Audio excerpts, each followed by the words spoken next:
다나게센 평화의 소리, KCR 11시 뉴질랜드 뉴스입니다.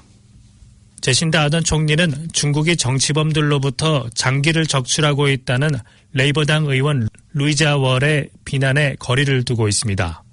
중국 공산당의 활동을 모니터링하는 중국에 대한 국제의회연합 IPAC의 일원인 월 의원은 RNZ의 중국에서의 노예 노동에 대응하기 위해 정부가 더 많은 조치를 취해야 한다고 주장하며 교육수용소라고 부르는 곳에 수감된 100만여 명의 위구르인들이 목화를 따기 위해 노예로 사용되는 것을 우려한다고 언급했습니다.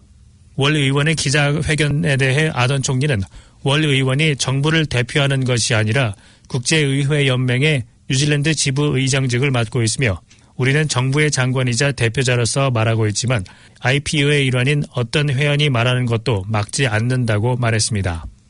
월 의원은 최근 보도된 독립적인 차이나 트리뷰널 보고서에서 지난 2014년 장기 적출이 중단됐다고 발표됐음에도 불구하고 중국에 있는 정치범들로부터 장기가 여전히 채취되고 있다는 소식에 근거를 두고 있습니다. 오클랜드 최대의 부동산 에이전시가 6월에 또 다른 주택 가격 급등을 보고했습니다. 지난 월요일에 발표된 보고서에서 바프덴 탐스는 새로운 정부 규제 정책과 겨울 시즌이 오클랜드 주택 가격이나 지난달 판매된 부동산 수를 감소시키지 않았다고 밝혔습니다. 에이전시 관리 이사 피터 톰슨은 오클랜드에서의 주택 매매가 보통 6월부터 하락하기 시작하지만 올해는 하락하지 않았다며 오클랜드의 주택 중앙값과 평균값이 모두 5월보다 높았다고 밝혔습니다. 피터 톰슨은 올해 바프덴 탐슨에서는 전월 대비 3.8% 증가한 1243채의 주택을 판매했으며 6월 오클랜드의 평균 주택 가격은 114만 달러로 5월에 비해 2.6% 올랐고 중앙값은 3.4% 상승한 110만 달러를 기록했다고 밝혔습니다. 톰슨은 주택에 대한 수요, 낮은 공급 수준, 기록적인 낮은 모기지 금리 등이 가격 인상률을 낮추려는 새로운 규제 정책에 대한 보다 강력한 평형 추임을 지속적으로 입증하고 있다고 말했습니다. 톰슨은 가격이 상승하는 속도는 여전히 높은 수준이며 고급 주택에 대한 수요는 여전히 뜨겁다고 언급하며 6월에 120채의 주택을 200만 달러 이상에 팔았다고 언급했습니다. 정부는 어린이 빈곤과 투쟁을 공약했고 이에 상당한 국민들의 세금을 쓰고 있지만 모텔에서 살고 있는 어린이들의 수는 최고 기록을 보이고 있습니다. 정부는 어린이 빈곤을 정책의 최우선 순위로 여러 차례 밝혔으나 전국적으로 지난 3월 31일 4,368명의 어린이들이 모텔에서 살고 있는 것으로 집계되면서 어린이 빈곤 문제가 점점 더 악화되고 있습니다.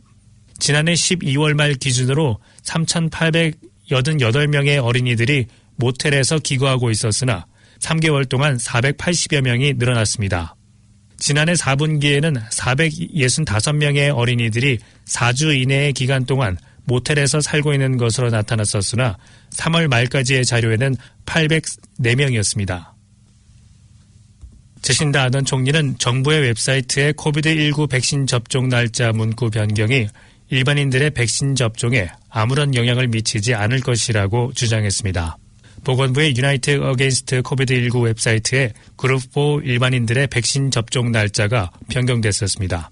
현재 웹사이트는 그룹 4가 7월 28일부터 예방접종을 예약할 수 있을 것이라고 밝혔습니다. 그 이전에는 7월 28일부터 예방접종을 받을 것으로 되어 있었습니다. 보건부가 온라인에서 코비드19 백신 출시 정보를 조용히 변경했다고 비난을 받은 것은 이번이 두 번째입니다. 지난 5월 웹사이트는 그룹4가 7월 말부터 백신 접종이 가능할 것이라고 기술했었습니다. 그 며칠 전에는 7월부터라고 기술했었습니다. 액트당의 데이비 시모 당수는 최근의 문구 변경에 대해 뉴질랜드 사람들은 레이버당 정부의 변덕과 거짓말에 지쳤다며 비난했습니다.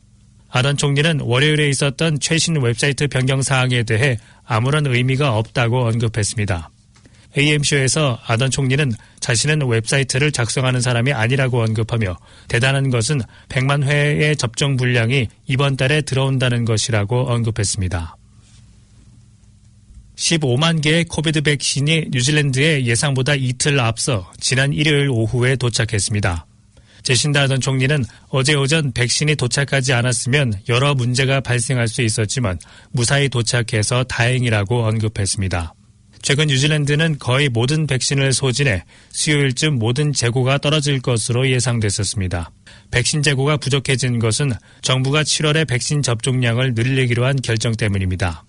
코비드19 대응부 장관 크리스 힙킨스는 백신의 이른 도착으로 DHB에서 백신이 부족하지 않게 될 것이라고 언급했습니다. 오늘의 환율 정보입니다. 뉴질랜드 달러화 대비 원화의 기준 환율은 794원 75전, 한국에서 보낼 때 802원 96전, 한국에서 받을 때 786원 81전입니다.